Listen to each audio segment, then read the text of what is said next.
आइए सुनते हैं संपूर्ण देवी कथा। बोलिए जय माता दी। एक बार बृहस्पति जी ने ब्रह्मा जी से सवाल किया कि चैत्र व आश्विन मास के शुक्ल पक्ष में नवरात्र का व्रत और उत्सव क्यों किया जाता है। इस व्रत का क्या फल है, इसे किस प्रकार करना उचित है, पहले इस व्रत को किसने किया।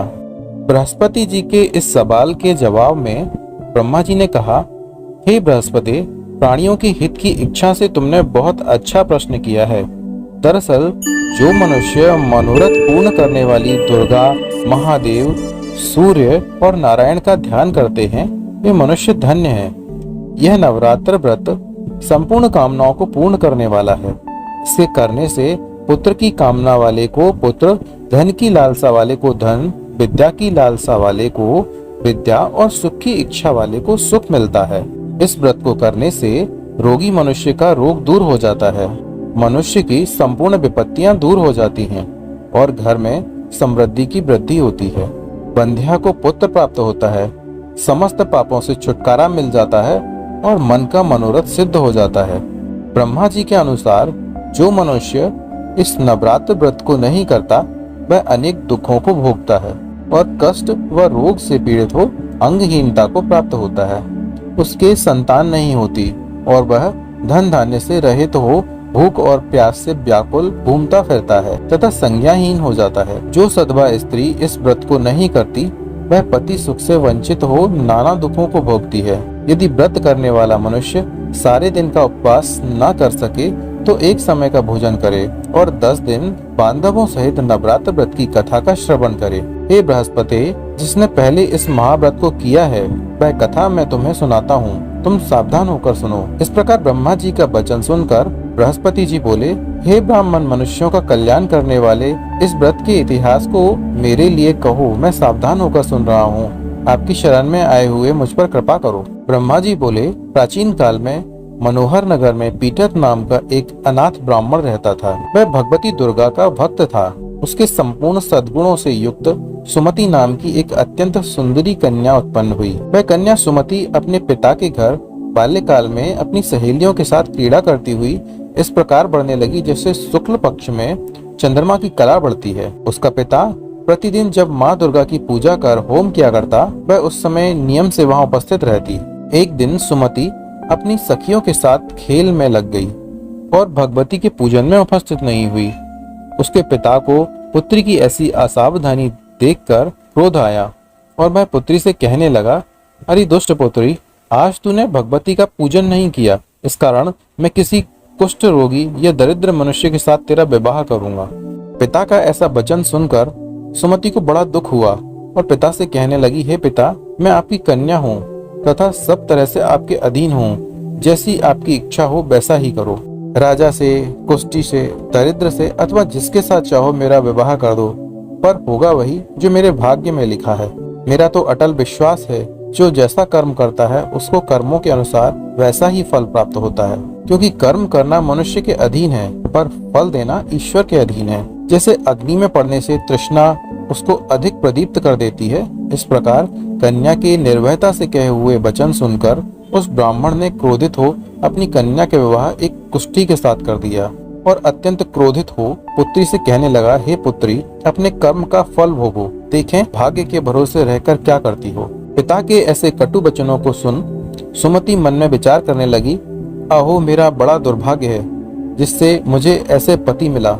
इस तरह अपने दुख का विचार करती हुई वह कन्या अपने पति के साथ वन में चली गई और डरावने कुशा युक्त उस निर्जन वन में उन्होंने वह रात बड़े कष्टों से व्यतीत की। उस गरीब बालिका की ऐसी दशा देखकर देवी भगवती ने पूर्ण पुण्य के प्रभाव से प्रकट होकर सुमति से कहा, हे दीन ब्राह्मणी, मैं तुझसे प्रसन्न हूँ, तुम जो चाहो सो वरदान मांग सकती हो। भगवती दुर्गा का यह वचन सुनकर ब्राह्मणी ने कहा, आप कौन हो? देवी ने कहा, मैं आदिशक्ति भगवती हूँ और मैं ही ब्रह्म विद्या और सरस्वती हूँ। प्रसन्न होने पर मैं प्राणियों का दुख दूर कर उनको सुख प्रदान करती हूँ। हे ब्राह्मणी, मैं तुझ पर तेरे पूर्व जन्म के पुण्य के प्रभाव से प्रसन्न हूँ। तुम्हारे पूर्व जन्म का वृत्तांत मैं तुम्हें सुनाती हूँ। तू पूर्व जन्म में निषाद अर्थात भील की स्त्री थी और अति पतिव्रता थी। एक दिन तेरे पति निषाद ने चोरी की। चोरी करने के कारण तुम दोनों को सिपाहियों ने पकड़ लिया और ले जाकर जेल खाने में कैद कर दिया। उन लोगों ने तुझको और तेरे पति को भोजन भी नहीं दिया। इस प्रकार नवरात्र के दिनों में तुमने न तो कुछ खाया और न जल ही पिया। इस प्रकार 9 दिन तक नवरात्र का व्रत हो गया। हे ब्राह्मणी, उन दिनों में जो व्रत हुआ, इस व्रत के प्रभाव से प्रसन्न होकर मैं तुझे मनोवांछित वर देती हूँ। तुम्हारी जो इच्छा हो सो मांगो। इस प्रकार दुर्गा के वचन सुन ब्राह्मणी बोली, अगर आप मुझ पर प्रसन्न हैं तो हे दुर्गे, मैं आपको प्रणाम करती हूँ। कृपा करके मेरे पति का कोढ़ दूर कर दीजिए। तब देवी ने कहा, उन दिनों तुमने जो व्रत किया था, उस व्रत का 1 दिन का पुण्य पति का कोढ़ दूर करने के लिए अर्पण करो। उस पुण्य के प्रभाव से तेरा पति कोढ़ से मुक्त हो जाएगा। ब्रह्मा जी बोले, इस प्रकार देवी के वचन सुन वह ब्राह्मणी बहुत प्रसन्न हुई और पति को निरोग करने की इच्छा से जब उसने तथास्तु ऐसा वचन कहा, तब उसके पति का शरीर भगवती दुर्गा की कृपा से कुष्ठ से रहित हो अति कांतिवान हो गया। वह ब्राह्मणी पति की मनोहर देह को देख देवी की स्तुति करने लगी। हे दुर्गे, आप दुर्गति को दूर करने वाली, तीनों लोकों का संताप हरने वाली, समस्त दुखों को दूर करने वाली, रोगी मनुष्यों को निरोग करने वाली, प्रसन्न होकर मनोवांछित वर देने वाली और दुष्टों का नाश करने वाली जगत की माता हो। हे अम्बे, मुझ निरपराध अबला को मेरे पिता ने कुष्ठी मनुष्य के साथ विवाह कर घर से निकाल दिया। पिता से तिरस्कृत निर्जन वन में विचर रही हूँ। आपने मेरा इस विपदा से उद्धार किया है। हे देवी, आपको प्रणाम करती हूँ, मेरी रक्षा करो। ब्रह्मा जी बोले, हे बृहस्पति, उस ब्राह्मणी की ऐसी स्तुति सुन देवी बहुत प्रसन्न हुई और ब्राह्मणी से कहा, हे ब्राह्मणी, तेरे उदालय नामक अति बुद्धिमान, धनवान, कीर्तिवान और जितेंद्रिय पुत्र शीघ्र उत्पन्न होगा। ऐसा वर प्रदान कर देवी ने ब्राह्मणी से फिर कहा कि हे ब्राह्मणी, और जो कुछ तेरी इच्छा हो वह मांग ले। भगवती दुर्गा का ऐसा वचन सुन सुमति ने कहा, हे भगवती दुर्गे, अगर आप मुझ पर प्रसन्न हैं तो कृपा कर मुझे नवरात्र व्रत की विधि बताइए और उसके फल का विस्तार से वर्णन कीजिए। इस प्रकार ब्राह्मणी के वचन सुनकर दुर्गा ने कहा, हे ब्राह्मणी, मैं तुझे संपूर्ण पापों को दूर करने वाले नवरात्र व्रत की विधि बतलाती हूँ, जिसको सुनने से मोक्ष की प्राप्ति होती है। आश्विन मास के शुक्ल पक्ष की प्रतिपदा से लेकर 9 दिन तक विधि पूर्वक व्रत करें। यदि दिन भर का व्रत ना कर सकें तो एक समय का भोजन करें। विद्वान ब्राह्मणों से पूछकर घट स्थापना करें और बाटिका बनाकर उसको प्रतिदिन जल से सींचें। महाकाली, महालक्ष्मी और महासरस्वती देवी की मूर्तियां स्थापित कर उनकी नित्य विधि सहित पूजा करें और पुष्पों से विधि पूर्वक अर्घ्य दें। बिजौरा के फल से अर्घ्य देने से रूप की प्राप्ति होती है। जायफल से अर्घ्य देने से कीर्ति, दाख से अर्घ्य देने से कार्य की सिद्धि होती है, आंवले से अर्घ्य देने से सुख की प्राप्ति होती है और केले से अर्घ्य देने से आभूषणों की प्राप्ति होती है। इस प्रकार पुष्पों व फलों से अर्घ्य देकर व्रत समाप्त होने पर 9वें दिन यथाविधि हवन करें।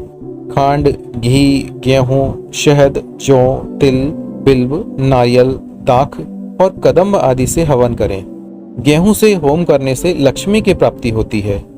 खीर एवं चंपा के पुष्पों से धन की और बेल पत्तों से तेज व सुख की प्राप्ति होती है।